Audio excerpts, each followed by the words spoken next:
Би ямар зорилго шүний гаргаж байгаа санал үндслүүдэд бол хүндэтгэлтэй хандж байна. Тэгээ би амар зорилго шүнтэй 4 удаа хамт улсын их хурлд сууж исэн. Хамт засгийн газарт ажиллаж исэн. Амар зорилго шүнийг бол 2 дахь удаага чөлөөлөгдөхөөр өглөө өгж байгаатай ингээд учирж байна.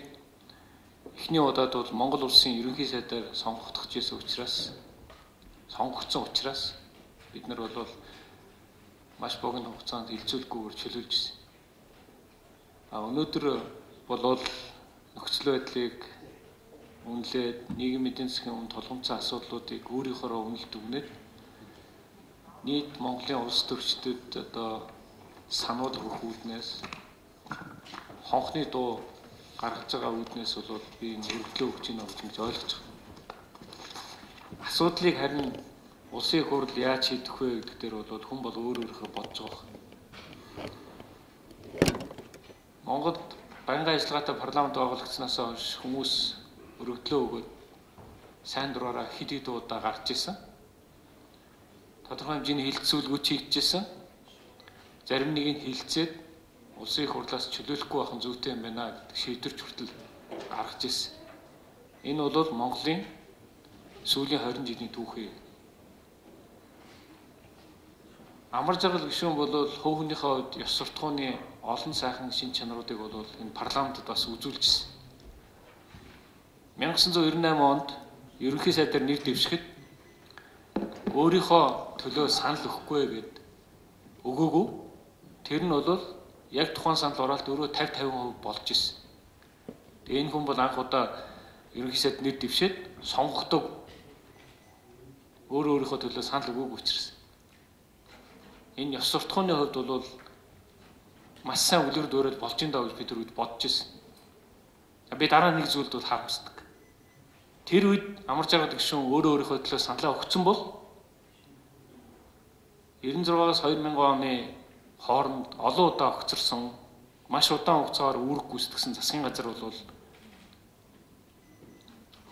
үүрэг гүйцэтгэгч биш, жинхэнэ засгийн газар байгаад магадгүй би боддог.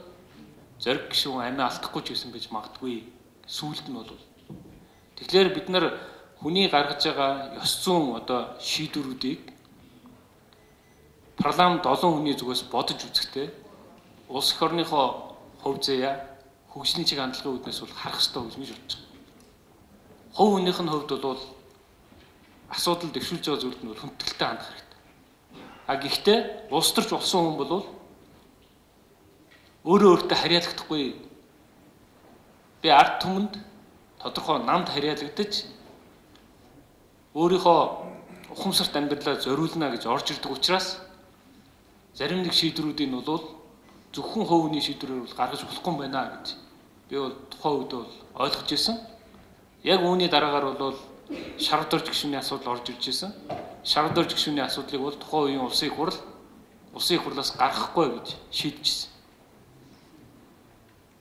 Хувийнхөө хувьд бол амар жаргал гишүүнтэй маш олон удаа санал солилцдог. Үнэхээр хэцүү толгомцсон асуудлуудын үед бол амар жаргал гишүүн өрөөндөө дуудаад хоёлаа энэнгээр санал солилцъё гэж ярьдаг. Надад бол ийм байдалтай байна гэдгээ бол оны өмнө энэ чуулганы өмнө бол хэлжсэн. Надад ч гэсэн шийдвэр гаргахад нөхөрсгөөр зөвлөж шүмжлэлтэй хандж ирсэн. Би бол ийм хүн парламентод байх ёстой гэж үзэж байгаа. Тийм учраас энэ удаа бол би хувь хүнийхэн шийдвэрийн хувьд хүндэтгэлтэй хандж байгаа ч гэсэн улсын их хурлд олныгоо сөрөөд үг хэлж чаддаг, байгаа байдлыг шүмжилж чаддаг, бусдад тухайн үедээ адлагдчихсэн ч гэсэн дараагийн үеийнхэндээ улс төрчдөд үргэлж сануулга, хонхны дуу болж чаддаг ийм хүмүүс байх хэрэгтэй.